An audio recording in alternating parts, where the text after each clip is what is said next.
সিদ্দিক আকবর যায় বলতেছেন, ইয়া রাসূলুল্লাহ, এই পাহাড় বেয়ে বেয়ে উঠতে আপনার কষ্ট হবে গো নবী, আপনি আমার পিঠে উঠুন, আমি আপনার পিঠে লইয়া পাহাড় বেয়ে বেয়ে গুহায় পৌঁছব। অথচ বাইরা খালি একা একা উঠতেই কত কষ্ট। সিদ্দিক আল্লাহর নবীকে নিজের পিঠে উঠাইয়া এইবার তিনি পাহাড়ে উঠতেছেন। নবী যখন যার পিঠে উঠছে সেই সবার আগে চলে গেছে। নবী বুরাকের পিঠে উঠছে, বুরাক সবার আগে চলে গেছে।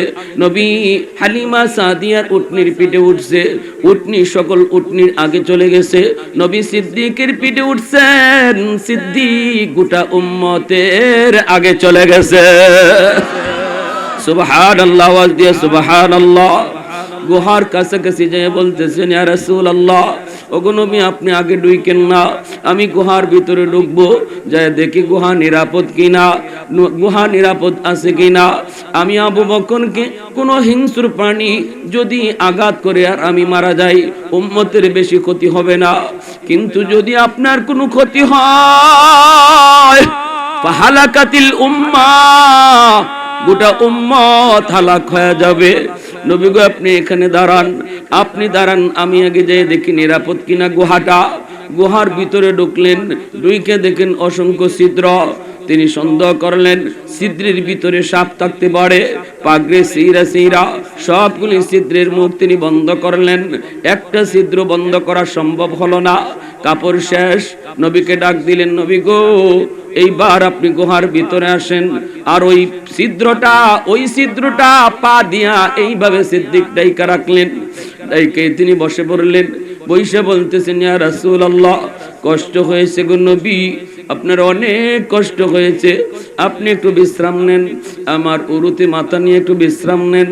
আল্লাহর নবী সিদ্দিকের উরুতে মাথা রেখে নবী ঘুমায় পড়লেন। বলুন তো এই টাইমে ঘুমের প্রয়োজন কার বেশি ছিল? 40টা রাত যে সিদ্দিক ঘুমায় নাই, এখন তো ঘুমের প্রয়োজনটা তার বেশি ছিল। কিন্তু কত বড় আশিক, কত বড় আশিক, আমার নবীর কত বড় প্রেমিক। মুখে আশিক রাসূল তারা বলতেন না, কাজে আশিক রাসূল প্রমাণ করতেন, ঠিক না? নিজের ঘুমটারে প্রাধান্য দেন নাই, নিজের উরুতে আমার নবীর ঘুম পাড়ায় দিলেন। আর ওই দিকে দেখা যায় পা দিয়া ছিদ্রটা তিনি আটকায় রাখলেন। এই ছিদ্রের মধ্যেই একটা সাপ ছিল, এই সাপটা বের হওয়ার জন্য পাগল হয়ে গেছে, কিন্তু সিদ্দিকের পায়ের কারণে সাপ বের হতে পারে না। বিষাক্ত সাপ বাধ্য হয়ে সিদ্দিক আকবরের পায়ে দংশন করলো। সাথে সাথে সিদ্দিক পাটা সরায় ফেললেন। চোখ থেকে টপটপায়া পানি পড়ে, বিষের যন্ত্রণায় সিদ্দিক আকবর ছটফট করেন, কিন্তু বডি নড়াচড়া করেন না। এত যন্ত্রণা, এত বিষ, এত যন্ত্রণা, এত বিষ, কিন্তু তিনি বডি নড়ান না। কারণ রহমতের নবী সরওয়ারে দু জাহান আমার উরুতে ঘুমাইতেছেন। আমি যদি বেশি নড়াচড়া করি, আমার মায়ার নবীর ঘুম ভেঙে যাবে।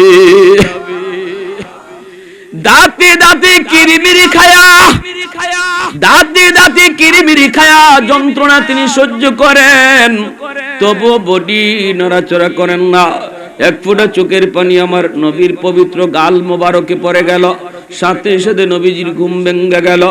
নবী কয়, আবু বকর কাঁদো কেন, তুমি কাঁদো কেন? সিদ্দিক বলেন, নবী গো সাপে কামড় মারছে। নবী কয়, কেন, কি হইছে?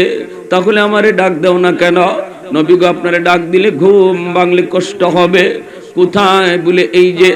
নবী পা মোবারকটা দেইখা আল্লাহর নবী তার লব মোবারক নিয়া ওই জায়গায় লাগায় দিলেন। আঘাতের জায়গায় লাগানো মাত্র নবীর লবের মধ্যে কি পরিমাণ মেডিসিন আল্লাহ দিছেন, লাগানো মাত্রই বিষাক্ত সাপের বিষ সাথে সাথে পানি হয়ে গেল। মুআজ্জাজ হাজিরিন,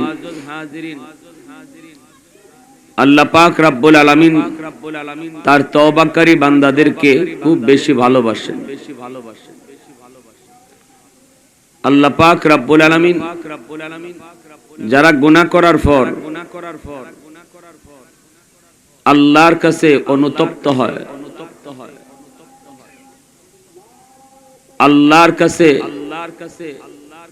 মনকে ছোট করে, দিল নরম করে, চোখের কোনায় পানি জমায়, আর বলে আল্লাহ ভুল করে ফেলেছি, আল্লাহ আর করব না। আল্লাহ পাক এই আহাজারিটা নুন আজারিটা আল্লাহর কাছে এত ভালো লাগে। হাদিস শরীফে আল্লাহর নবী বলেন, এই দৃশ্য যদি আল্লাহ পাক আমাদের কাছ থেকে না পাইতো, যে এরকম আল্লাহর কাছে কাকুতি মিনতি করে আল্লাহ ভুল হয়ে গেছে, আল্লাহ তুমি মাফ করে দাও, এই দৃশ্যটা যদি আল্লাহ আমাদের কাছ থেকে না পাইতো, তাহলে আমাদেরকে সব দুনিয়া থেকে বিদায় কইরা আরেক জাতি আল্লাহ বানাইতো, বানায়া কইতো আমার কাছে এভাবে কান্দো, যেরকম সুবহানাল্লাহ। এজন্যই আল্লাহ বলেন ইন্নাল্লাহা ইউহিব্বুত তাওয়াবিন ওয়া ইউহিব্বুল মুতাতাহহিরিন। মুতাতাহহিরিনকে মহব্বতের কথা আল্লাহ পরে আনছেন, তাওয়াবিনের ভালোবাসার কথা আগে আনছেন।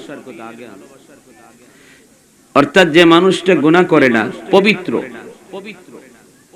যেমন ফেরেশতাদের বৈশিষ্ট্য, তাদের কোনো গুনাহই নেই, তারা পুত পবিত্র। আল্লাহ যারা গুনাহ করেই না, তার তো তওবা করার কোনো দরকারও নাই। তো যার দ্বারা গুনাহ হয়ই না, যারা গুনাহ করা চিনেই না, এদেরকে তো আল্লাহ ভালোবাসে, কিন্তু এই ভালোবাসাটার কথা আল্লাহ পরে নিছেন।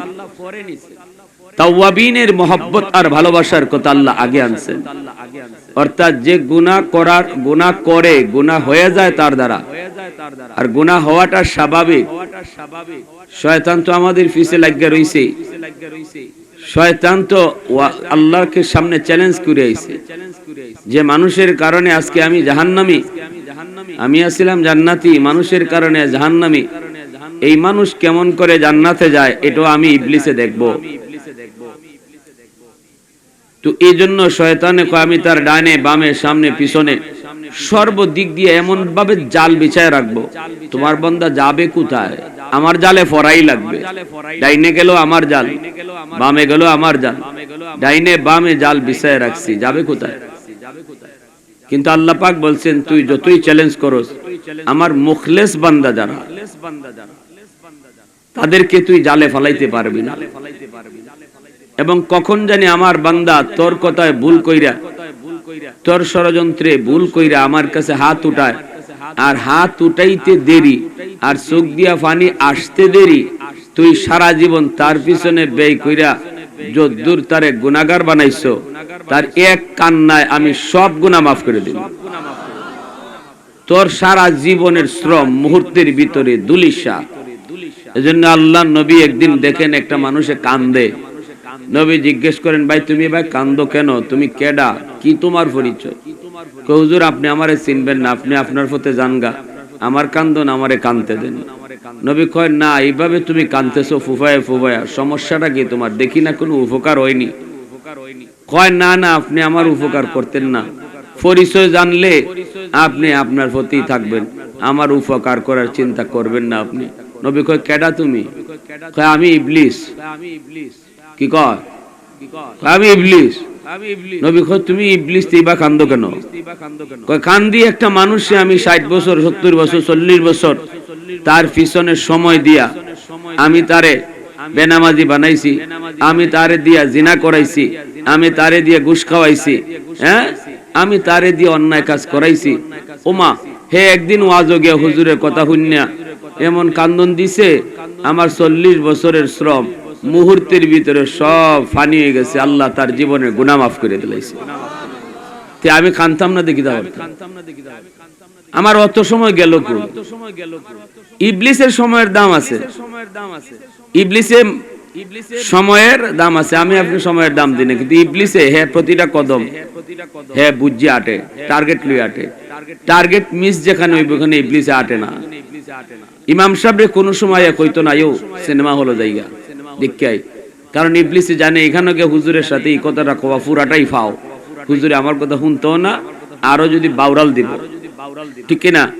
যেখানে গেলে পরে কইব 3 বন্ধু একখান হইছে, হ্যাঁ ওই বেটা কিতা করা যায়, কই আইও একটা ডাব খাইলাই চুরি করিয়া, আইও অমুকের আশ আছে রাজা, একটা রাজা আজকে ফালাই দেই, এই কথা যারে কইলে মানবো ইবলিসে তারেই গে কইব।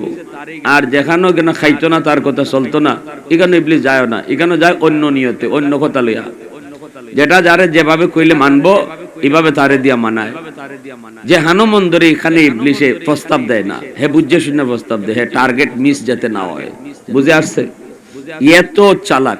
এজন্য ইবলিসে কয় আমি যে মানুষটারে এত সময় দিয়া গুনাহগার বানাইলাম, এই মানুষটা যখন তওবা কইরা আল্লাহর কাছে কান্দে তখন আল্লাহ তার জীবনের গুনাহ মাফ করে দেয়। এজন্য কাঁদতেছি। নবী কয় তাহলে তো এটা আমার জন্য খুশির খবর।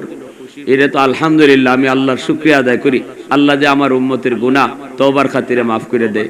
ইবলিসকে আগতে কইছিলাম আপনি আমার দুঃখ হইনা লাভ হইতো না। কথাটা বুঝছেন নি? তো ইবলিস যেহেতু আমাদের পিছনে লাগিয়া রইছে, তাহলে ইবলিসের গুনাহ করাইবো। গুনাহ করাটা দোষ না, গুনাহ হয়ে যাওয়াটা দোষ না। দোষ হইল গুনার উপরে অটল থাকা। গুনাহ হওয়ার পরেও তার অনুভূতি নাই, তার যারা যে গুনাহটা হয়ে গেছে এই অনুভূতিটা নাই, এটা হইল গুনাহ, এটা হইল অপরাধ। যদি গুনাহ করার পরে কইলে আল্লাহ এটা আমি কি করলাম, আল্লাহ ভুল হয়ে গেছে, আল্লাহ আমার দ্বারা এটা ঠিক হয় নাই, আল্লাহ তুমি আমারে মাফ করে দাও, তখন আল্লাহ এত খুশি হয়, আল্লাহ এত খুশি হয়, আল্লাহ পাক ওই গুনার জায়গাটা তার আমল নামায় যে জায়গাটার মধ্যে গুনাহ লেখা হয়েছিল এই গুনাহটারে মুচ্ছা এই খালি জায়গাটা আল্লাহ নেকি দিয়া ভইরা দেয়া দেয়। ইল্লা মান তাবা ওয়া আমানা ওয়া আমিলা আমালান সালিহা ফাউলাইকা ইউবাদদিলুল্লাহু সাইয়্যাতিহিম হাসানাত। আল্লাহ পাক রব্বুল আলামিন বলেন, কিন্তু আমার যেই সকল বান্দারা তওবা করবে, ঈমান আনবে, নেক আমল করবে।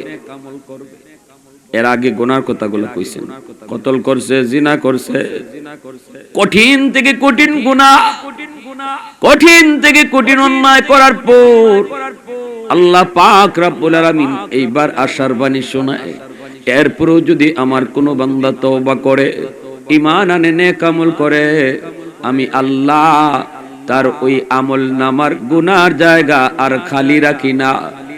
তওবার খাতিরে মাফ করার পর এই খালি জায়গাটা খালিও রাখি না, খালি জায়গাটা আবার আমার পক্ষ থেকে নেকি দিয়া বইরা দেই। কেন রে আল্লাহর গোলাম, আল্লাহ পাক ওই জায়গা আবার কেন ভরে দেন, কেন নেকি দ্বারা পূর্ণ করে দেন? যেন কিয়ামতের ময়দানে আল্লাহর ওই বান্দাকে কেউ বিন্দু পরিমাণ সন্দেহ না করে, বিন্দু পরিমাণ কেউ যেন তার শরম দিতে না পারে, কেউ যেন এমন কথা বলতে না পারে, কই দেখি তোর আমল নামাটা, তুই কেমনে আজকে জান্নাতি হইলি, তুই আর আমি একসাথে ডাব চুরি করছি, এই তুই কেমনে আবার জান্নাতি হইলি, তুই আর আমি একসাথে এরকম ভাবে রাজা চুরি করছি, তুই আর আমি একসাথে নামাজ না পড়া গল্প করে কাটাইছি, কেমনে তুই আবার জান্নাতি হইলে আমার বুঝে আসে না। দেখি তোর আমল নামাটা একটু দেখা। হাসরের মাঠে একজন আরেকজনকে আমল নামা দেখাবে। বিশেষ করে যেই মানুষগুলা জান্নাতি হবে এরা আমল নামা খুশির ছুটে বন্ধু বান্ধব আপনজনকে দেখাবে। তখন একজনে দেইকা বলবে, রে শুন, এই যে দেখ তোর এই জায়গায় গুনাহ ছিল, আল্লাহ দয়া করে তোরে মাফ করে দিয়েছে। কেমনে বুঝলে গুনাহ আছে? ওই যে খালি দেখা যায়, এই জায়গা খালি থাকবো কেন, এটা বড়া থাকবো, এদিকে লেখা আছে, এদিকে লেখা আছে, মাঝখানে খালি থাকবো কেন? তো বুঝা গেল এই জায়গাটার মধ্যে তোর গুনাহ ছিল, এটা আল্লাহ তোরে দয়া করে মাফ করে দিয়েছে। তুই তো আল্লাহর দয়া যাইতেছ, এতটুকু কথা কইয়াও যেন তারে শরম দিত না পারে। এজন্য আল্লাহ তওবাকারীর ওই খালি জায়গাও খালি রাখে না। গুনাহ মাফ করার পর এই খালি জায়গাটা আল্লাহ তার পক্ষ থেকে নেকি দিয়া ভরপুর করে দেন। সুবহানাল্লাহি ওয়া বিহামদিহি সুবহানাল্লাহিল আযীম। এজন্য হযরত আবু বকর সিদ্দিক রাদিয়াল্লাহু তাআলা আনহু একদিন হযরত ওমর ফারুক রাদিয়াল্লাহু তাআলা আনহুকে বলতেছেন, ভাই ওমর, আমার মনে হয় তোমার আমল আমার চেয়ে বেশি, তোমার নেকি আমার চেয়ে বেশি।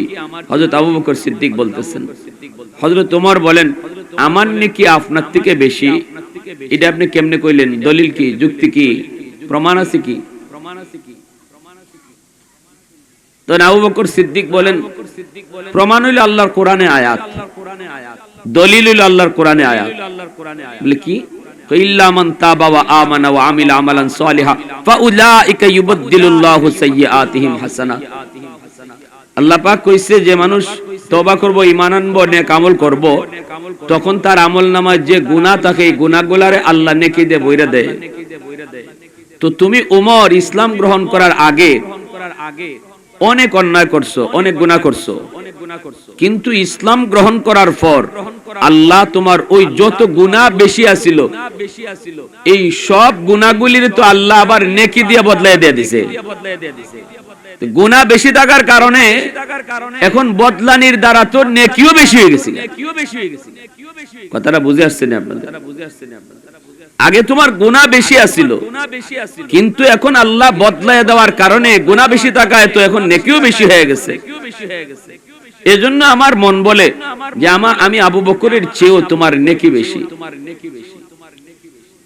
আমার ভাইরা, বন্ধুরা, যুবক, এই কথা বলতে হযরত ওমর ফারুক রাদিয়াল্লাহু তাআলা আনহু বলেন, ও ভাই আবু বকর, এত কথা বলার প্রয়োজন নাই। আমার যদি তোমার চেয়ে নেকি বেশি হয় তাহলে আসো আমরা নেকি বদলা বদলি করি। আমার নেকি তুমি নিয়ে যাও, তোমার নেকি আমাকে দিয়ে দাও। সুবহানাল্লাহ কইতেন না? আমি আপনি তো প্রতিযোগিতা করি খালি দুনিয়ায় লইয়া, চেয়ারম্যানে লইয়া, মেম্বারে লইয়া, হ্যাঁ, আর টাকা পয়সা লইয়া। এটা হইলো আমাদের প্রতিযোগিতা। আর নবীর সাহাবায়ে কেরামের প্রতিযোগিতা ছিল নেক আমল লইয়া। ও ভাই আবু বকর, এত কথার প্রয়োজন নাই। যদি তুমি মনে করো আমি উমরের নেকি তোমার চেয়ে বেশি, তাহলে আসো আমরা নেকি বদলা বদলি করি। আমি উমরের জীবনের সব নেকি তোমাকে দিয়ে দেব। তোমার জীবনের সব নেকি লাগবে না, আমি উমরের জীবনের সব নেকি তোমাকে দিয়ে দেব। আর তুমি শুধু তোমার জীবনের এক রাতের নেকি দিবা। সুবহানাল্লাহ। আবু বকর সিদ্দিক বলেন, উমর কোন রাতের কথা বলো? তখনই হযরত উমর বলেন, আমার নবীর সাথে যেই রাতে তুমি হিজরত করেছো ওই রাতের নেকিটা আমাকে দিয়ে দাও। আর একটু জোরে সুবহানাল্লাহ, আর একটু জোরে দিলটা নরম করে জোরে কও সুবহানাল্লাহ। আমি আপনি যত বেশি আল্লাহকে সুবহানাল্লাহ বলবো, আল্লাহ তুমি পাক, সুবহানাল্লাহ শব্দের অর্থ হলো আল্লাহ তুমি পাক, তাহলে আল্লাহ আমাকে তত বেশি পাক বানায় দিবে। সুবহানাল্লাহ। আল্লাহ নিজে পাক, আল্লাহর জান্নাত পাক, অতএব পাক মানুষ ছাড়া আল্লাহর জান্নাতে ঢোকা যায় না। এই জিহ্বাটা গুনাহ করে করে নাপাক বানায় ফেলছি, মিথ্যা কথা বলে বলে মুখটারে নাপাক করে ফেলছি, হাত দিয়া অন্যায় করে করে হাতটারে নাপাক বানায় ফেলছি, পা দিয়া অন্যায় পথে চলতে চলতে পাটারে নাপাক বানায় ফেলছি, চোখ দিয়া অন্যায় জিনিস দেখতে দেখতে চোখটারে নাপাক বানায় ফেলছো। যুবক, এইবার আল্লাহ কই যত বেশি আমি আল্লাহরে পাক পাক কইয়া তুমি আওয়াজ দিবা, সুবহানাল্লাহ সুবহানাল্লাহ বলবা, আল্লাহ পাক তত তাড়াতাড়ি তোমাকে আমাকে পাক বানায় দিবে। এজন্যই যে যত বেশি হামিদ হয় আল্লাহ তারে তত বড় মাহমুদ বানায়। যে যত বেশি আল্লাহর প্রশংসা করে আল্লাহ পাকের প্রশংসা করবে। আলহামদুলিল্লাহ যে যত বেশি বলবে আল্লাহ পাকের প্রশংসা করবে, মানুষের মাঝে আল্লাহ তারে প্রশংসিত বানায় দিবে। যে যত বেশি আল্লাহকে আল্লাহু আকবার বলবে, আল্লাহ তুমি বড়, ঘরে থাকলেও কয় আল্লাহু আকবার, আল্লাহ তুমি বড়, ঘরের বাইরে গেলেও কয় আল্লাহু আকবার, আল্লাহ তুমি বড়, দোকানে বসলে পরে কয় আল্লাহু আকবার, আল্লাহ তুমি বড়, আমার দোকান ছোট, চাকরির টেবিলে বসলেও কয় আল্লাহু আকবার, আল্লাহ তুমি বড়, আমার চাকরি ছোট। এই মানুষটা কখনো আজান শোনার পর দোকান খোলা রাখতে পারে না। এই মানুষটা কখনো আজান শোনার পর কখনো সে চেয়ারে বসা থাকতে পারে না। ওই মানুষটা, যেই মানুষটা আল্লাহকে বড় জানে, সে দুনিয়ার কোনো কামে আল্লাহর হুকুম থেকে দূরে থাকতে পারে না। কারণ সে তখন বলে, আল্লাহ আমার দুনিয়াদারি ছোট, তুমি আল্লাহ বড়। যেই মানুষটা যত বেশি আল্লাহকে আল্লাহু আকবার বলবে, আল্লাহ মানুষের মাঝে তারে বড় বানায় দিবে। আল্লাহ তুমি বড়, তুমি বড়, তুমি বড়, আল্লাহ কয় আমিও তোরে বড় বানায় দিব। সুবহানাল্লাহ। এজন্য আমার ভাইয়েরা বন্ধুরা, সুবহানাল্লাহ, আলহামদুলিল্লাহ, আল্লাহু আকবার আওয়াজ একটু জোরে দেওয়া চাই। রাজি আছি না ইনশাআল্লাহ? সবাই রাজি আছি? আবু বকর সিদ্দিক রাদিয়াল্লাহু তাআলা, ঘটনাটা বলতেছি পরে, ফাঁকে দিয়ে আরেকটা ঘটনা কইলে মনে হয়ে গেছে। আবু বকর সিদ্দিক রাদিয়াল্লাহু তাআলা আনহু ইনি তাহাজ্জুদের সময় জিকির আস্তে আস্তে করতেন, আর হযরত ওমর জোরে জোরে জিকির করতেন। নবীজি দুইজনকে ডাকলেন, তোমরা দুইজনে দুই রকম আমল করতেছো, ঘটনাটা কি? নবী বলতেছে, আবু বকর তুমি আস্তে আস্তে জিকির করো কেন? সিদ্দিক আকবর বলে, ইয়া রাসূলুল্লাহ, যারে আমি শুনাইতাম তাই আস্তে শুন বললেও শুনে। তিনি কে? আল্লাহ। এইবার নবী বলে, সুন্দর জবাব দিয়েছো। নবী বলতেছে, ওমর তুমি জোরে কেন করো? হযরত ওমর বলে, ইয়া রাসূলুল্লাহ, আমি শয়তান বাগাই। কি বাগাই? আল্লাহ নবী কয়, এই জন্যই শয়তানে তোমারে এমন ডরানি ডরায়, তুমি যেই রাস্তায় আও সেই রাস্তায় যাই না। শয়তানের টার্গেটই থাকে, বাবা আর কেউ সামনে পড়ি আর না পড়ি, উমরের সামনে যেন আমি না পড়ি, কারণ তলোয়ার থাকে সব সময় উমরের খোলা, কোন সময় যে আমি বাটে পড়ি। এজন্য বাদগার রাস্তা দিয়ে যদি উমর ঢুকতেন, তাহলে শয়তান বাদগাঁও সাইরা সুনামগঞ্জে বই থাকতো। এটি হলো শয়তান। এজন্য আল্লাহ রাসূল বলে, সবার সাথে শয়তান থাকে, কিন্তু আমার উমরের সাথে কোনো শয়তান থাকে না। সাহাবীরা বলেন, ইয়া রাসূলুল্লাহ, আপনার সাথেও কি শয়তান আছে? নবী কয়, আমার সাথেও আছে, তবে আমার শয়তান কালেমা পড়ে মুসলমান হয়ে গেছে। আমার শয়তানে আমারে চালায় না, আমার কথায় চলে। আর তোমরার লগে যে শয়তান আছে, হে তোমরারে মেশিন দেয়, চাবি দেয়, শয়তানের কথায় চলো। আল্লাহর নবী একবার এক জায়গায় বই দিচ্ছেন, নবী যাইতেছেন, এক মহিলা ডুল বাজাইতেছে। তো হযরত ওমর রাসূল সাল্লাল্লাহু আলাইহি ওয়াসাল্লাম কাছে যাওয়া মাত্রই মহিলা ডুল বাজানি বন্ধ করে না। আল্লাহ নবী দাঁড়ায় রইছেন, তবুও নবীরে ডরায় না, ডুল বাজানি বন্ধ করে না। তো আর দুই একজন সাহাবী আইছেন, তবুও বন্ধ করে না। কিন্তু হযরত ওমর আসতেছেন, দেখকেই মহিলায় ডুল বাজানি বন্ধ। ডুলুল পিছনে থইয়া হে একেবারে বালা মানুষ হয়ে বয়া। তো আল্লাহ রাসূল সাল্লাল্লাহু আলাইহি ওয়াসাল্লাম এই দৃশ্যটা দেখে নবী মুস্কি আসতেছেন। হযরত ওমর জিজ্ঞাসা, ইয়া রাসূলুল্লাহ, মুস্কি আসেন কেন? নবী বলতেছেন, এই মহিলারে দিকে আসতেছি, এতক্ষণ আমি নবী হের দ্বারা দাঁড়াই রইছি, আমারে হিসাব করে না, আমারে ডরায় না। কিন্তু যেই তুমি আইতেছো খালি দেখছে, সাথে সাথে ডুল বাজানি বন্ধ করে পুরা বালা মানুষ। এবার হযরত ওমর একটু চোখ লাল করছেন, মহিলারে কিছু কইবেন। আল্লাহ নবী কয়, ওমর কিছু কইও না, মহিলার দোষ না। হযরত ওমর বলেন, ইয়া রাসূলুল্লাহ, মহিলার দোষ না? বলে, আমারে ডরায়, আপনারে ডরায় না, এটা বলে দোষ না? বলে, না না না, এটা হের দোষ না। বলে, দোষ কার? দোষ হইল এই মহিলার সাথে এতক্ষণ শয়তান ছিল, আর তুমি আইতেছো দেখে এই শয়তান ভাগছে, এজন্য ডুল বাজানিও বন্ধ। সুবহানাল্লাহ, জোরে কোন। এজন্য হযরত ওমরের আমল ছিল শয়তান ভাগানি, আওয়াজ দিলে শয়তান ভাগে। বর্তমানেও তাম পৃথিবী জুড়ে সমস্ত ইবলিস আর ইবলিসের চেলা চামুন্ডরা এক হয়ে গেছে আমেরিকার নেতৃত্বে। ইসরায়েলের যুদ্ধ লইয়া আজকে তাম পৃথিবীর ইবলিস আর ইবলিসের দূষররা এক, বিশ্ব মানচিত্র থেকে ইসলাম মুছে দিতে চায়। এই অবস্থায় আমাদের নীরব থাকলে চলবো? আওয়াজ আসতে হইছে কেন? জোরে কও না যুবক। নীরব থাকলে চলবো? আমাদের আওয়াজ উঁচা করতে হবে, আর ঈমানটারে জাগ্রত করতে হবে, আওয়াজ উঁচা করতে হবে। এজন্য ভাইয়েরা বন্ধুরা মনে রাখবা, আমরা সময় মতো আওয়াজ দিতাম জানি না দেখেই আজকে মাত্র কয়েক লাখ ইহুদির হাতে মুসলমানরা মাইর খাইতেছে। তাম পৃথিবীতে 200 কোটি মুসলমান আওয়াজ দেয় না, ইহুদিরে বুঝায় ডরায়, ভয় পায়। আজকে সৌদির বাদশা সালমানের আওয়াজ নাই, আজকে মিশরের প্রেসিডেন্টের আওয়াজ নাই, জর্ডানের প্রেসিডেন্টের আওয়াজ নাই, তারা হলো ফিলিস্তিনের গাজার সীমান্তে, তাদের আওয়াজ নাই। সৌদির বাদশা সালমান যদি একটা আওয়াজ দিত, একটা আওয়াজ যে এখনই তুই যুদ্ধ বন্ধ কর, আমাদের শিশুরা কি অন্যায় করেছে, আজকে কেন 17,000 শিশু গাজায় হত্যা হবে, শিশুদের দুষ্টা কি, অন্যায় কি, অপরাধ কি, একটা আওয়াজ যদি সৌদির বাদশা দিত, ইসরায়েলের বাপেরও ক্ষমতা ছিল না যুদ্ধ করার। আওয়াজ দিয়া বলো ঠিক কিনা? ইসরায়েলের বাপেরও ক্ষমতা ছিল না, কিন্তু সে আওয়াজ আমরা দিতে জানি না, আওয়াজ আমরা সময় মতো জানি না। এজন্যই আজকে আমাদের কপালে শনির দশা লাগছে।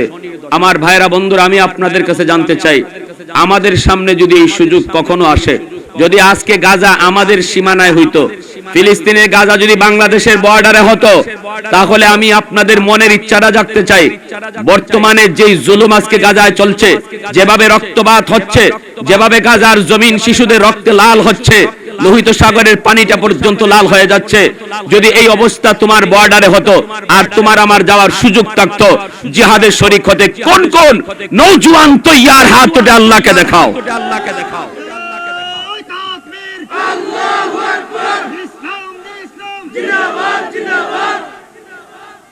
মাইকটা লও, মাইক দাও হুজুর হাতে, মাইকটা লও, একটা স্লোগান দেন, মাইকের আওয়াজ শয়তানের 14 গোষ্ঠী ভাগবো।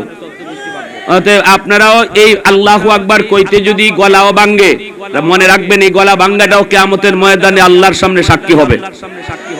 অমুক নেতা তমুক নেতা কইয়া গলা ভাঙলে এটা জান্নাতে যাওয়ার আল্লাহর কাছে সাক্ষী হবে না, বরং এটা বলতে গেলে জাহান্নামের কারণ হইতে পারে। আর যদি আল্লাহু আকবার কইতে গলা ভাঙে, ফিলিস্তিনের পক্ষ লইয়া আরেক মুসলমান ভাইয়ের পক্ষ লইয়া, এটা আমার জান্নাতে যাওয়ার উসিলা হবে। দাঁড়ায় দেন স্লোগান ইনশাআল্লাহ, দাঁড়ায় দেন, আপনারা শক্তি যদ্দুর আছে।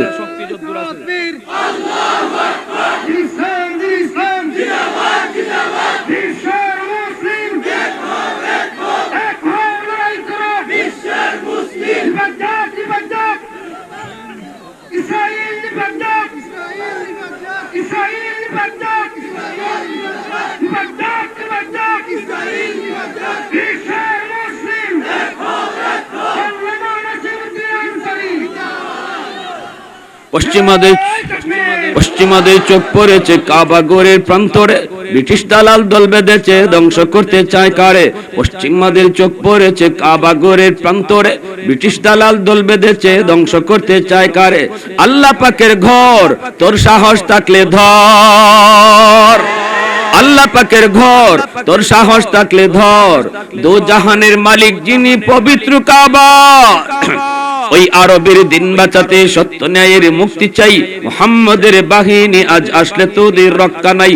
ওই আরবের দিন বাঁচাতে সত্য ন্যায়ের মুক্তি চাই, মুহাম্মাদের বাহিনী আজ আসলে তোদের রক্ষা নাই।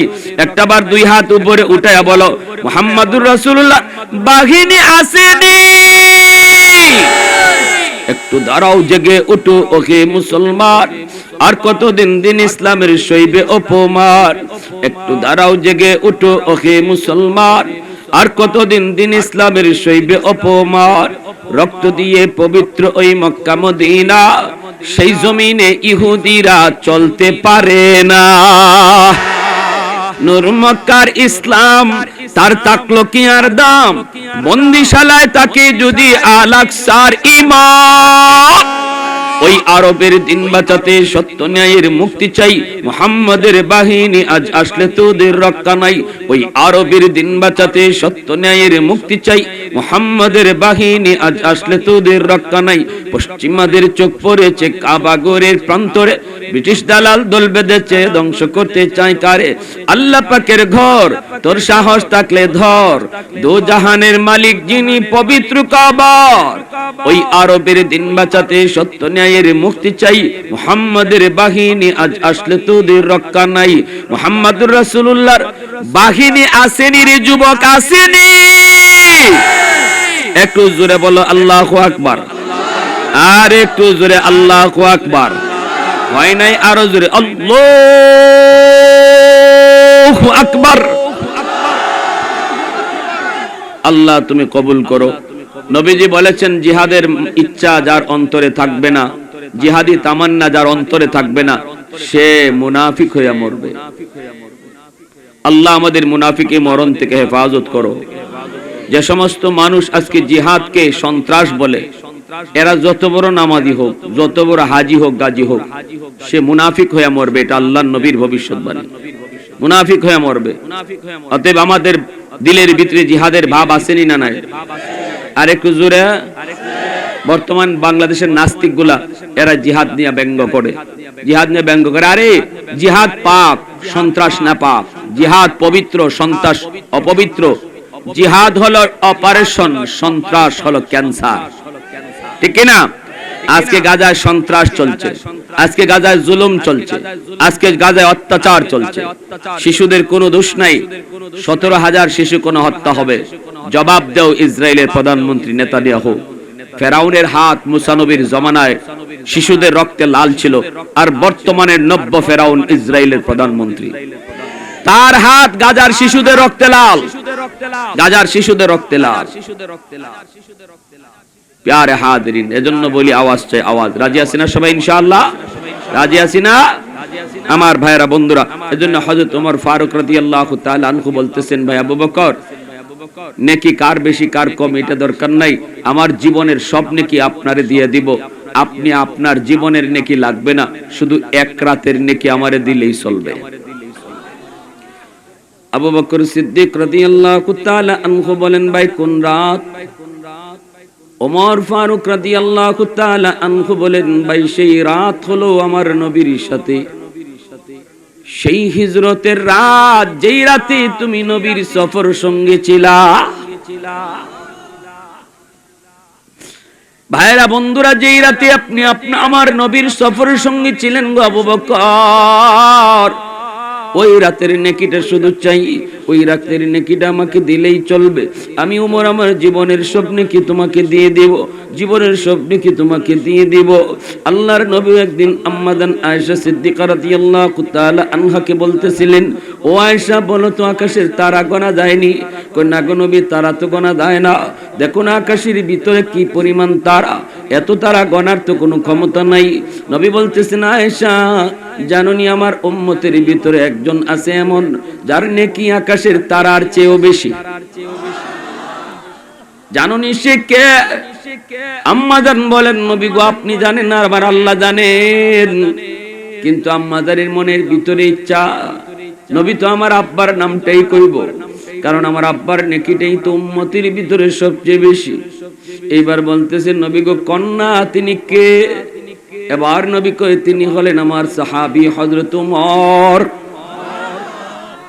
আম্মা জানের মনটা একটু খারাপ হয়ে গেল, মনে মনে ইচ্ছা ছিল আব্বার নামই আবু বকর সিদ্দিক।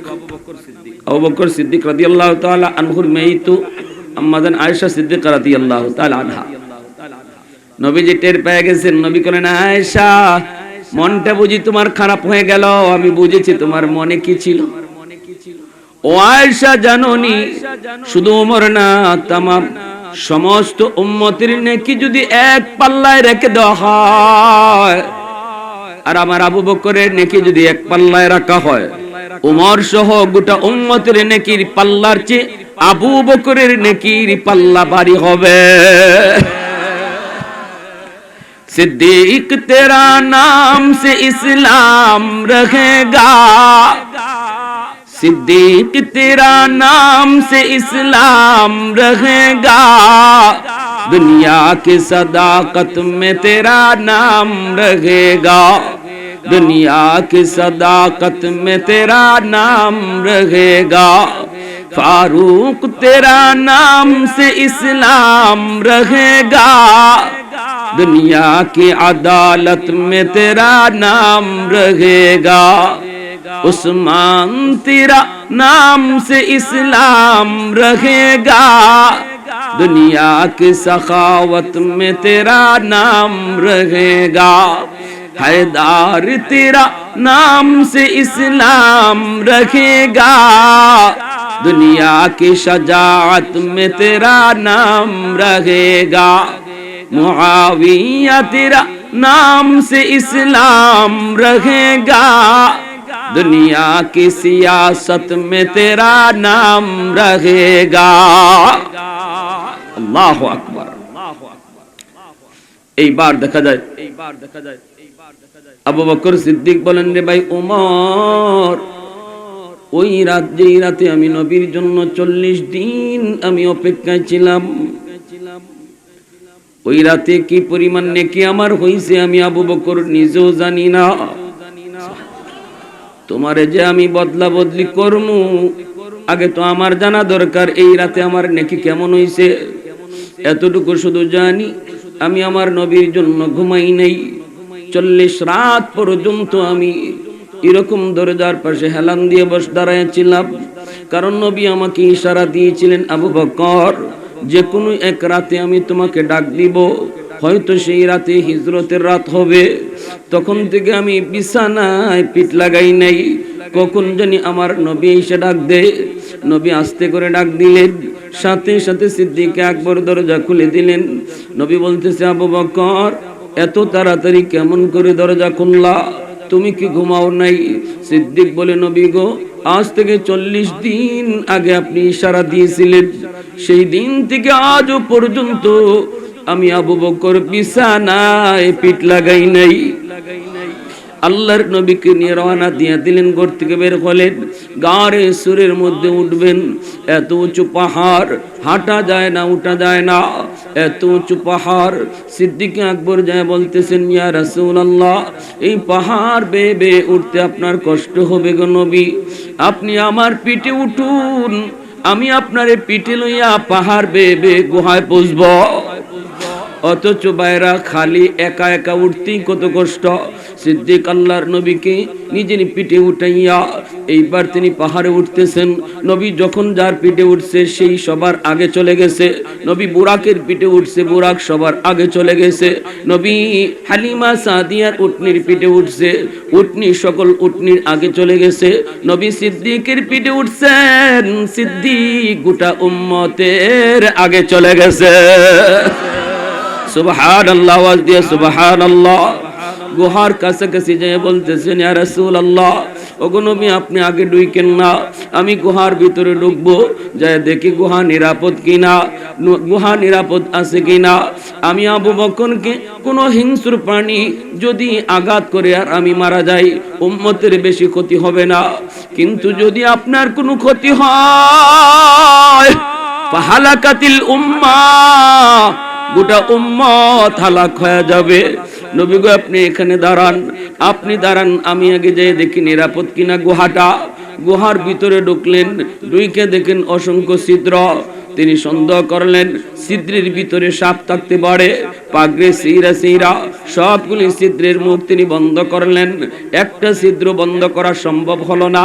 কাপড় শেষ। নবীকে ডাক দিলেন, নবী গো, এইবার আপনি গুহার ভিতরে আসেন। আর ওই ছিদ্রটা পা দিয়া এইভাবে সিদ্দিক ডাইকা রাখলেন। ডাইকে তিনি বসে পড়লেন। বইসা বলতেছেন, ইয়া রাসূলুল্লাহ, কষ্ট হয়েছে গো নবী, আপনার অনেক কষ্ট হয়েছে, আপনি একটু বিশ্রাম নেন, আমার উরুতে মাথা নিয়ে একটু বিশ্রাম নেন। আল্লাহর নবী সিদ্দিকের উরুতে মাথা রেখে নবী ঘুমায় পড়লেন। বলুন তো, এই টাইমে ঘুমের প্রয়োজন কার বেশি ছিল? 40টা রাত যে সিদ্দিক ঘুমায় নাই, এখন তো ঘুমের প্রয়োজনটা তার বেশি ছিল। কিন্তু কত বড় আশিক, কত বড় আশিক, আমার নবীর কত বড় প্রেমিক। মুখে আশিক রাসূল তারা বলতেন না, কাজে আশিক রাসূল প্রমাণ করতেন, ঠিক না? নিজের ঘুমটারে প্রাধান্য দেন নাই, নিজের উরুতে আমার নবীর ঘুম পাড়ায় দিলেন। আর ওই দিকে দেখা যায় পা দিয়া ছিদ্রটা তিনি আটকায় রাখলেন। এই ছিদ্রের মধ্যেই একটা সাপ ছিল, এই সাপটা বের হওয়ার জন্য পাগল হয়ে গেছে, কিন্তু সিদ্দিকের পায়ের কারণে সাপ বের হতে পারে না। বিষাক্ত সাপ বাধ্য হয়ে সিদ্দিক আকবরের পায়ে দংশন করলো। সাথে সাথে সিদ্দিক পাটা সরায় ফেললেন। চোখ থেকে টপটপায়া পানি পড়ে। বিষের যন্ত্রণায় সিদ্দিক আকবর ছটফট করেন, কিন্তু বডি নড়াচড়া করেন না। এত যন্ত্রণা, এত বিষ, এত যন্ত্রণা, এত বিষ, কিন্তু তিনি বডি নড়ান না। কারণ রহমতের নবী সরওয়ারে দু জাহান আমার উরুতে ঘুমাইতেছেন। আমি যদি বেশি নড়াচড়া করি, আমার মায়ার নবীর ঘুম ভেঙে যাবে। দাঁতে দাঁতে কিরিমিরি খায়া, দাঁতে দাঁতে কিরিমিরি খায়া যন্ত্রণা তিনি সহ্য করেন, তবু বডি নড়াচড়া করেন না। এক ফোঁটা চোখের পানি আমার নবীর পবিত্র গাল মোবারকে পড়ে গেল। সাথে সাথে নবীজির ঘুম ভেঙে গেল। নবী কয়, আবু বকর, কাঁদো কেন, তুমি কাঁদো কেন? সিদ্দিক বলেন, নবী গো, সাপে কামড় মারছে। নবী কয়, কেন, কি হইছে? তাহলে আমারে ডাক দাও না কেন? নবী গো, আপনারে ডাক দিলে ঘুম ভাঙলে কষ্ট হবে। কোথায়? বলে এই যে। নবী পা মোবারকটা দেইখা আল্লাহর নবী তার লপ মোবারক নিয়া ওই জায়গায় লাগায় দিলেন। আঘাতের জায়গায় লাগানো মাত্র নবীর লবের মধ্যে কি পরিমাণ মেডিসিন আল্লাহ দিবেন, লাগানো মাত্রই বিষাক্ত সাপের বিষ সাথে সাথে পানি হয়ে গেল। আমার আপনার নবী পবিত্র লব মোবারকে কি পরিমাণ মেডিসিন, কি পরিমাণ পাওয়ার, কি পরিমাণ পাওয়ার। এইবার নবী সাপরে ডাক দিলেন, সাপরে উঠ। সাপ গর্ত থেকে বের হলো। নবী বলেন, তুই আমার আবু বকরকে কামড় দিলি কেন? আল্লাহ পাক সাপের জবান আল্লাহ খুলে দিয়েছেন। সাপ ডাক দিয়া কই, নবী গো, ওগো নবীজি, মাপ চাই গো, আগে মাপ চাই। আমি ইচ্ছা করে দেই নাই, আমি বাধ্য হয়েছি। এই গর্তটা আমার জায়গা ছিল না, বসবাসের জায়গা ছিল আমার ওই যে খেজুর বাগান। আমি ওই খেজুর বাগানে থাকতাম। একদিন আমার বাগানের পাশ দিয়ে দুইজন ইহুদি পণ্ডিত যায়। বাগানে তারা একটু বিশ্রাম নিল।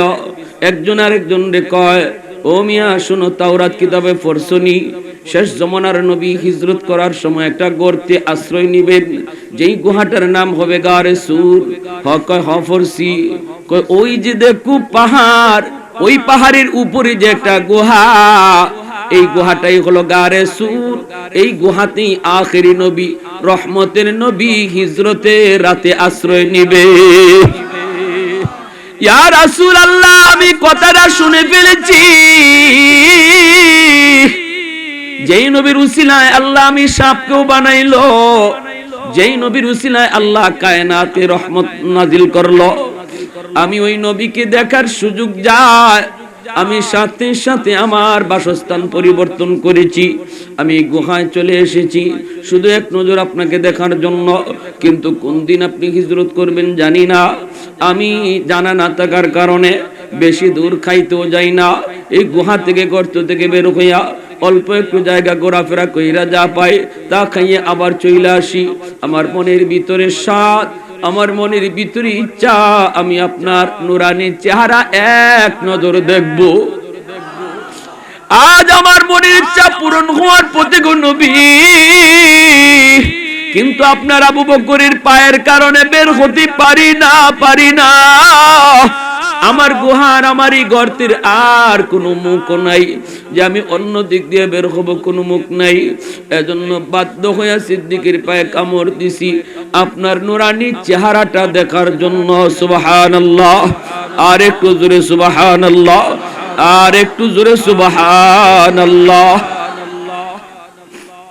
ऐ हबीबे किबरिया तुम पर सलाम, ऐ हमारे दिल रुबा तुम पर सलाम, दिल सदा कहता रहा तुम पर सलाम, ऐ इमामुल अंबिया तुम पर सलाम, मस्जिद अक़सा में जुमला अंबिया, मस्जिद अक़सा में जुमला अंबिया, मुक़्तदी थे और विहा तुम मुक़्तदा, मुक़्तदी थे और विहा तुम मुक़्तदा। मोहब्बतेर साथे कोन अल्लाहु আকবার। এজন্য সিদ্দিক আকবর বলতেছেন, ভাই উমর, চলো আমরা আল্লাহর নবীর কাছে যাই, যাইয়া নবীকে একটু জিজ্ঞেস করি ওই হিজরতের রাতে আমি আবু বকরের কি পরিমাণ নেকি হইছে, আগে একটু বুঝি, এরপরে বদলা বদলি করব। আগে একটু জানি, এরপরে বদলা বদলি করি। দুজন গেলেন আল্লাহর নবীর কাছে। নবীর কাছে যাইয়া সালাম জানালেন। আল্লাহর নবীর শ্বশুর, দুজন হলেন নবীর শ্বশুর, দুজন হলেন নবীজির শ্বশুর। আল্লাহর নবীকে সালাম জানালেন। নবী বলতেছেন, দুইজন একসাথে, ঘটনা কি? সিদ্দিক বলেন, ইয়া রাসূলুল্লাহ, আমরা আমাদের জীবনের নেকি বদলা বদলি করতে চাই। উমর তার জীবনের নেকি আমাকে দিয়ে দিবে, কিন্তু আমার জীবনের নেকি চায় না। উমর আমার এক রাতের নেকি চায়, বদলা বদলি করবো কি করবো না আমি তো বুঝতেছি না গো নবী। এক রাত, ওই রাতে আমার কি পরিমাণ নেকি হইছে জানি না। আল্লাহর নবী কই আবু বকর কোন রাতের কথা বলছো? সিদ্দিক বলে নবী গো এই রাত হলো আপনার সাথে হিজরতের রাত। দিনের নবী, মায়ার নবী, রহমতের নবী মাথার নিচের দিকে দিয়ে বলতেছেন আবু বকর বদলা বদলি করবা কি করবা না সেই ব্যাপারে আমি কিছু বলবো না, এটা তোমার সিদ্ধান্ত। কিন্তু যেটা জানতে চাইছো এটা বলি, গোটা উম্মতের নেকি যদি এক পাল্লায় রেখে দেওয়া হয় আর তোমার এক রাতের নেকি এক পাল্লায় রাখা হয়, ওই এক রাতের নেকির পাল্লা ভারী হবে। সুবহানাল্লাহ। সিদ্দিক আকবর তখনই কই ভাই আবু ভাই ওমর শুনছুনি নবী কি কইছে, আমি বদলাইতে রাজি না। সুবহানাল্লাহ। এজন্য আমার ভাইরা বন্ধুরা মনে রাখবেন, ইল্লা মান তাবা ওয়া আমানা ওয়া আমিলা আমালান সালিহান ফাউলাইকা ইউবাদদিলুল্লাহু সাইয়্যাতিহিম হাসানাত ওয়া কানাল্লাহু গফুরার রহিমা। এজন্য আল্লাহ পাক কয় কেউ যদি তওবা করে কাটি দিলে আল্লাহ পাক তার তওবার খাতিরে তার গুনারে আল্লাহ শুধু মাফ করে তা না, ওই গুনার খালি জায়গা আল্লাহ নেকি দিয়া ভরপুর করে দেয়। সুবহানাল্লাহ। একটু জোরে আওয়াজ দিয়া মুহাব্বতের সাথে অল্প সময় জিকির করি লা ইলাহা ইল্লাল্লাহ। জুড়ে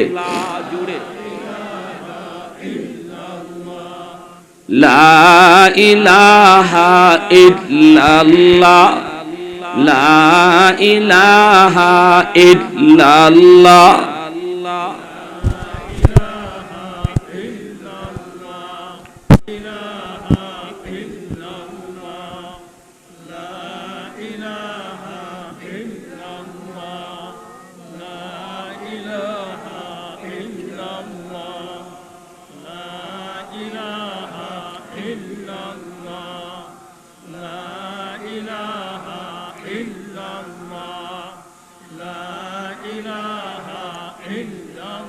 লা ইলাহা ইল্লাল্লাহু মুহাম্মাদুর রাসূলুল্লাহ। জোরে সুরে বলি সাল্লাল্লাহু আলাইহি ওয়াসাল্লাম।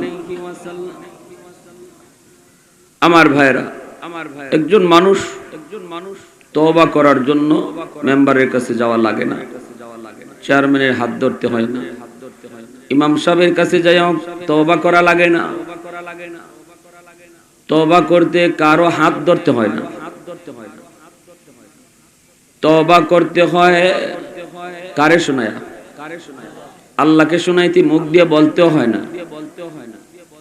দিলে দিলে বললো আল্লাহ শুনেনি না শুনে না। এই মুহূর্তে আমি আর আপনি যারা এই মজলিসে বসলাম, এখানে কথাগুলি শোনার পর পিছন থেকে কোন যুবক কোন আল্লাহর গোলাম যদি দিলে কয় আল্লাহ যা করেছি ভুল করেছি, চোখের সামনে বন্ধু কবরে চলে গেল, চোখের সামনে খেলাধুলার সাথী কবরে শুয়ে থাকলো, আল্লাহ গতকালও যে বন্ধু আমার সাথে একসাথে গল্প করলো আজকে দুনিয়াতে নাই, এই কথাগুলি ইয়াদ করা কইরা কোন যুবক যদি এই মজলিসে বসে দিলে কই মালিক নামাজ যা সারছি আর সারমুনা, আল্লাহ গুনাহ যা করার করছি মালিক অন্যায় করেছি আর করবো না, এই কথাটা দিলে বলবে, পাশে যে মানুষটা তোমার বসা আছে রে গোলাপ, এই মানুষটার শোনাইতে হবে না, তোমার ওই দিলের কথাটা আল্লাহ পাক শুই না মুহূর্তের ভিতরে তোমার নাম আল্লাহ পাক ওলির খাতায় উঠায় দিবে। বর্ষার আগে তোমার আমার নাম ছিল গুনাহগারের খাতায়, কিন্তু বসে বসে দিলে তওবা করার উসিলায় নাম লেখা হয়ে গেছে ওলির খাতায়। এজন্যই এই জমিনে আল্লাহর ওলি হওয়া এত সহজ, আর কোনো কাজ এত সহজ নয়। 5 পাস করতে 5 বছর লাগে, মেট্রিক পাস করতে 10 বছর লাগে, আই পাস করতে 12 বছর লাগে, ডাক্তার হইলে 20 বছর লাগে, ভালো ব্যবসায়ী হতে আপনাকে সময় লাগে, জমি জমা থেকে ফসল ঘরে তুলতে সময় লাগে, সব কিছুতেই সময় লাগে, সব কিছুতেই সময় লাগে।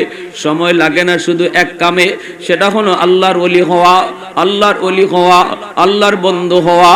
মনে মনে দিলে দিলে যদি তুমি বলো আল্লাহ তওবা করলাম আর গুনাহ করব না, আল্লাহ পাক 1 সেকেন্ডের ভিতরে তোমাকে জিরো থেকে হিরো বানায় দিবে।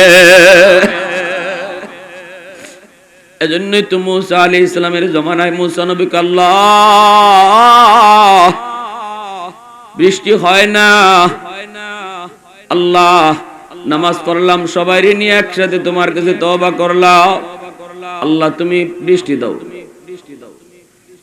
হ্যাঁ, ইস্তাগফিরু রাব্বাকুম, আল্লাহ পাক রব্বুল আলামিন কয় তওবা করো, আমি আল্লাহর কাছে তওবা করো। আল্লাহ পাক বলে আমার কাছে তওবা করলে ইউরসিলিস সামা আলাইকুম মিদরারা, আল্লাহ পাক রব্বুল আলামিন তোমার যখন যে টাইমে বৃষ্টির প্রয়োজন এই বৃষ্টি তওবার খাতিরে আল্লাহ নাজিল করে। সুবহানাল্লাহ, জোরে কোন। তাহলে মুসা আলাইহিস সালাম সবাইকে ডাকলেন তওবা করার জন্য, মাঠে ময়দানে হাজির। এখনো আমাদের সমাজে ওলি আল্লাহরা, বুজুর্গানে কেরামরা বৃষ্টির প্রয়োজন হলে মাঠে তারা বৃষ্টির নামাজে ডাক দেন, ঠিক কিনা? এটা তওবার নামাজ। ওই জায়গায় নামাজ পড়ে আল্লাহর কাছে চাইতে হয়। মুসা নবী তিনি আল্লাহর কাছে চাইলেন, মালিক আল্লাহ তওবা করতেছি, তুমি বৃষ্টি নাজিল করো। আল্লাহ পাক রব্বুল আলামিন কই মুসা এই বড় মজলিসের ভিতরে একজন মানুষ আছে এমন যে এখনো খাটি দিলে তওবা করে নাই। এই মানুষটা যতক্ষণ পর্যন্ত এই মজলিস থেকে উঠে না যাবে আমি আল্লাহ তোমাদের এই সুপারিশ আমি কবুল করব না। মুসা আলাইহিস সালাম এই কথা জানার পর কওমকে জানায় দিলেন, তোমাদের ভিতরে এমন কি আছে যে এখনো তওবার নিয়ত করে নাই, এখনো গুনাহ ছেড়ে দেওয়ার নিয়ত করে নাই? সে যে সুদ খাইতো, সুদ খাওয়া ছাইরা দিব এই নিয়ত করে নাই। সে যে ঘুষ খাইতো, 20,000 টাকা দিয়া 15,000 টাকা লওয়া, এর নাম হইল সুদ, ঠিক না? সমাজে আসেনি না নাই? 40,000 দিয়া কয় 50,000 দেওয়া লাগবে, এটা আসেনি না নাই? এটাই সুদ। এই সুদের লেনদেন সে করে।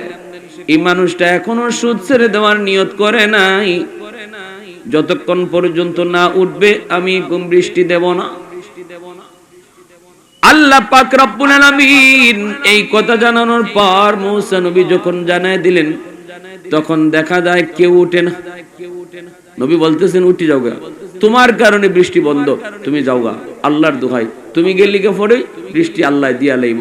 আল্লাহ কইছে তুমি দিলে দিলে তওবা করতেছো না, বা তুমি তওবা করার নিয়ত এখনো করছো না, না তুমি যে বেনামাজি থাকবা, ওয়াজ বইও নিয়ত করে আল্লাহ ওয়াজ যা হুনবার হুনমু কিন্তু নামাজ পড়তাম না, আল্লাহ ওয়াজ যা হুনবার হুনমু কিন্তু এখনো পর্দা করতাম না, এই ধরনের নিয়ত তোমার অন্তরে, যাওগা তুমি উঠিয়া, তুমি গেলি গা আল্লাহ এই মজলিসে কবুল করে লইব।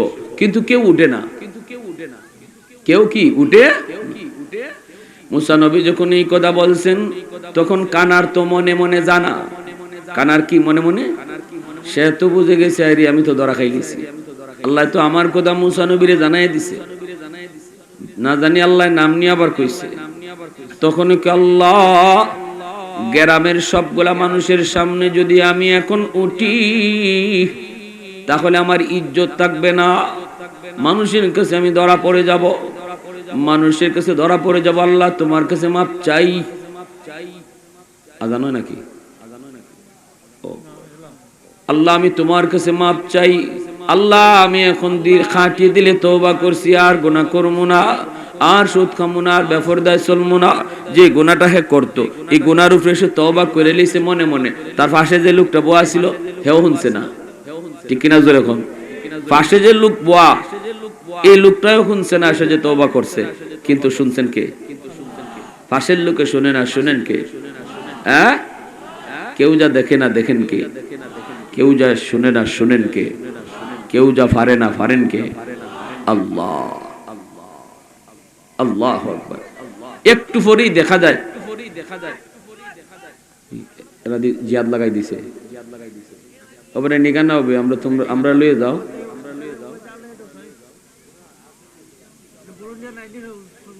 আমরা তো রাজি নানি ফিলিস্তিন যাইতাম এরা আমরা ভালাই জায়গা আমরা লয়ে যাও তো জিকির করি লা ইলাহা ইল্লাল্লাহ লা ইলাহা ইল্লাল্লাহ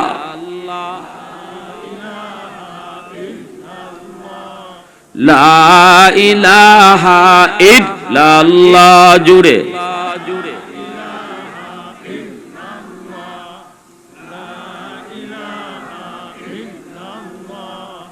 লা ইলাহা ইল্লাল্লাহ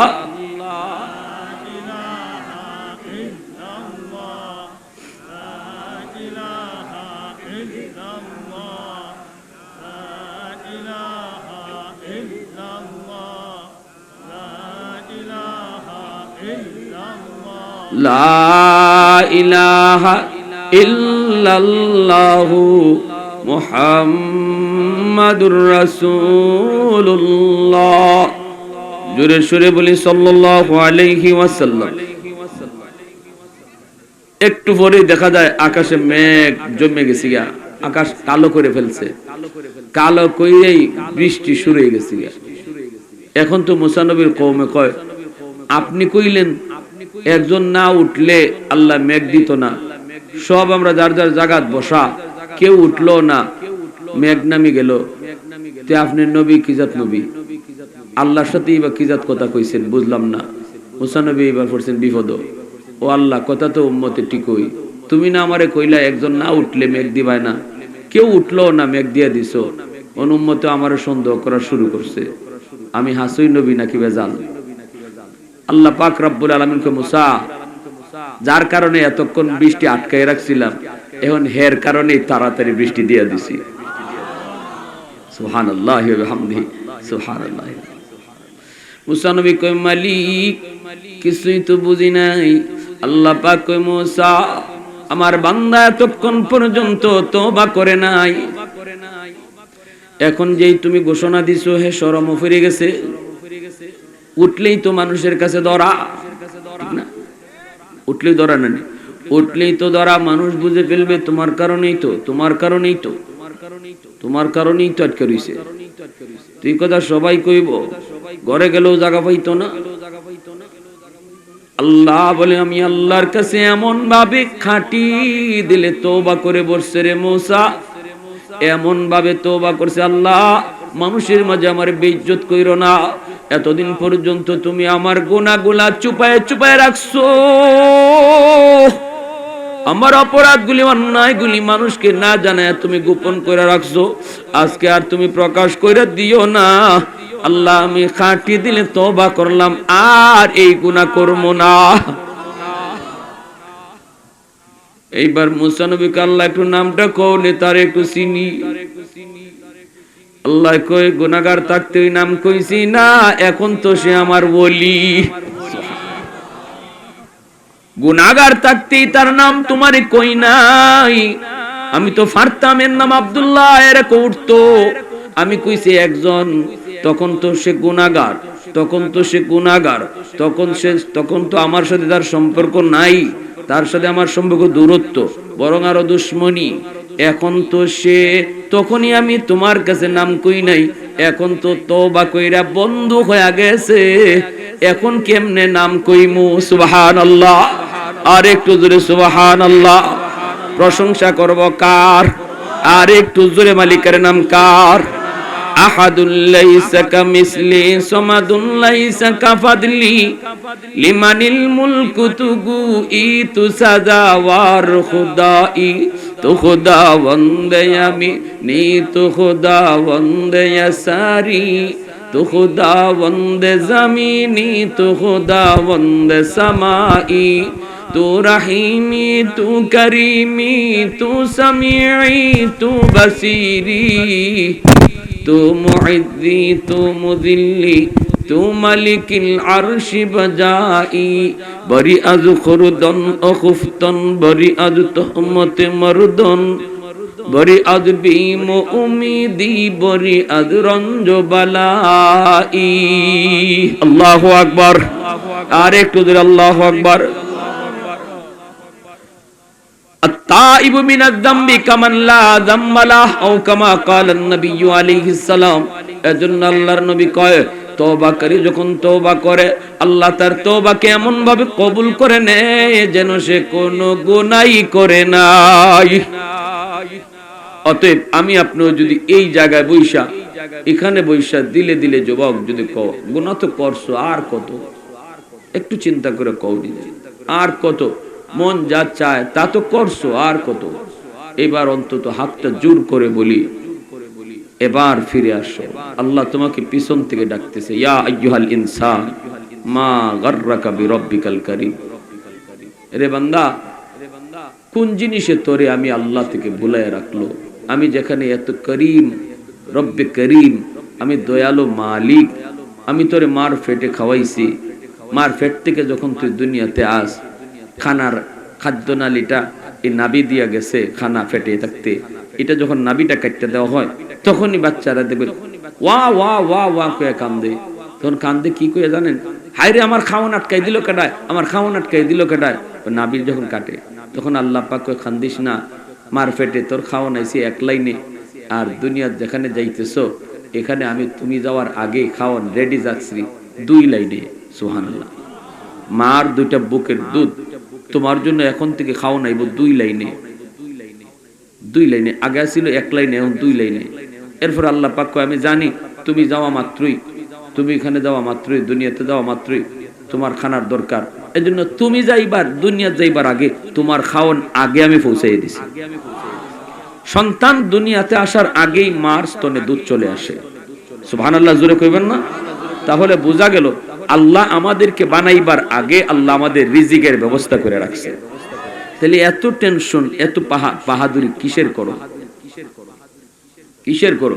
এই কথাটা চিন্তা করে একজন ডাকাত আল্লাহর ওলি হয়ে গেছে, সে দেখতেছে এক দল বল লইয়া যায়, হঠাৎ করে সে দেখে ঘটনা কি, একটা কাক পাকা একটা খেজুর মুখে লইয়া একটা খেজুর গাছে যায়, গিয়া খেজুরটা রাখে, রেখে আবার আরেকটা গাছে যায়, গিয়া আরেকটা খেজুর মুখে লইয়া ওই খেজুরটা রাখে, রেখে আবার আয়। তখন ডাকাত সর্দার মনে মনে কয় ঘটনা কি, কাকে এখানে পাকা খেজুর কেন রাখে একটু দেখবো তো।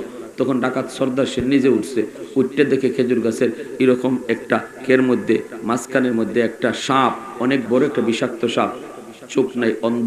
এই সাপটা অন্ধ, সাপটা নড়তে পারে না, যাইতে পারে, অন্ধ হওয়ার কারণে সে নিজের খাবার নিজে দেখে না।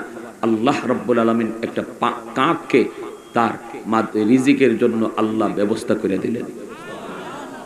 একটা কাক তার রিজিক খাওয়াইতেছে, তার রিজিক আনিয়ে দিতেছে। এই দৃশ্যটা দেখেই ডাকাত সর্দার আস্তাগফিরুল্লাহ আর আল্লাহর প্রতি তওবা করতে করতে সে ওই বাগা খেজুর থেকে নামে সমস্ত সাথীদেরকে ডাকে, ডাকিয়া বলতেছে আমরা জবাব দিব কি আল্লাহর কাছে, যে মালিক একটা অন্ধ সাপরে আল্লাহ খাওয়াইতেছে, কাকরে খাদেম বানাইয়া, আর আমরা তো আল্লাহর শ্রেষ্ঠ মাখলুক, আমরা তো শ্রেষ্ঠ জীব, আমরা খানার জন্য বলি ডাকাতি করি। আমি আজকে থেকে তওবা করলাম, তোমরা আমার সাথে আসো কিনা বলো। মুহূর্তের ভিতরে দলে বলে তারা তওবা কইরা ওই যুগে সবাই এক একজন ওলি হয়ে গেছে। সুবহানাল্লাহ, আল্লাহর ওলি হয়ে গেছে এক একজন। এজন্য বলি আমার যুবক ভাইরা, অন্যায় তো হইছে, অপরাধ তো হইছে, গুনাহ তো করছো, গ্যারান্টি তোমাকে কে দিল যে আরো 2 বছর 5 বছর তুমি নামাজ না পড়ে থাকতে পারবা? কে তোমার? কত যুবক এই কথা বলছে, আচ্ছা নামাজ ধর্মনে আর কয়েকটা দিন যাক, কিন্তু তার জীবনে আর নামাজ পড়া হলো না, তার জীবনে আর গুনাহ ছাড়া হলো না, কবরের ডাক চলে আসলো। এখন তো এমন এক সময় যুগ এসেছে, বুড়া মানুষ সমাজে পাওয়া যায় না। আগে আমরা এক সময় বাজারে হাঁটলে দেখতাম সাদা চুল সাদা দাড়ি বহু মুরব্বী দেখা যাইত। সময় যত যাইতেছে মুরব্বী নাই। কারণ কি? মানুষ এখন মুরব্বী হওয়ার বয়স পায় না, যৌবনী কবরে ডাক চলে আসে, চুলদারি কাঁচা থাকতে মৃত্যুর খবর চলে আসে। ঠিক কিনা ভাই, জুড়ে বলেন? মৃত্যুর খবর। এজন্য একটু আল্লাহরে ভয় করো, একটু আল্লাহরে ডরাও, খাটি দিলে তওবা করো। আল্লাহ যা গুনাহ করছি আর করবো না, আল্লাহ আমাদের সবাইকে বুঝার সে মতো চলার আমল করার তৌফিক আল্লাহ দান করুন। সবাই বলি আমিন। ওয়া আখির দাওয়ানা আনিল হামদুলিল্লাহি রাব্বিল আলামিন। আলহামদুলিল্লাহ আলহামদুলিল্লাহিল্লাযী হাদানা লিহাযা ওয়া মা কুন্না লিনাহতাদিয়া লাউলা আন হাদানাল্লাহ। আল্লাহ তোমার নাম রহমান, তোমার নাম রহিম। আল্লাহ আমাদের সকল মুর্দেগানের উপর রহম করো। পাশেই কবরস্থান মাওলা। আল্লাহ এখানে কত যুবকের মা, কত সন্তানের বাবা শুয়ে আছে। আল্লাহ কত বাচ্চার, আল্লাহ কত যুবকের দাদা দাদি, কত ভাইয়ের ভাই, কত ভাইয়ের আদরের বোন এখানে শুয়ে আছে মাওলা। তারা আজকে তোমার দরবারে মুর্দেগানের পক্ষ থেকে হাত উঠাইছে। আল্লাহ দয়া করে তাদের সকল মুর্দেগানকে মাফ করো, সকল মুর্দেগানকে মাফ করো। তাদের কবরে তোমার দয়া আর সাথীকে সঙ্গী বানায় দাও। আয় আল্লাহ আমাদের আব্বা আম্মাকে মাফ করো। আল্লাহ আমরা যারা জীবিত নেক হায়াত দাও। এই তফসির মাহফিলকে কবুল ফরমাও। সাহায্য সহযোগিতা যারা করছে সবার সহযোগিতাকে নাজাতের ওসিলা বানাও। প্রবাসীদেরকে নিরাপদে রাখো। আয় আল্লাহ যুবকগুলিরে কোরআনের সৈনিক বানাও। এই যুবকগুলিরে পাক্কা নামাজি দিনদার বানাও। মা ভক্ত, বাবা ভক্ত সন্তান বানাও। সাল্লাল্লাহু তাআলা আলা খাইরি খালকিহি মুহাম্মদ ওয়া আলা আলিহি ওয়া আসহাবিহি আজমাইন। আমিন।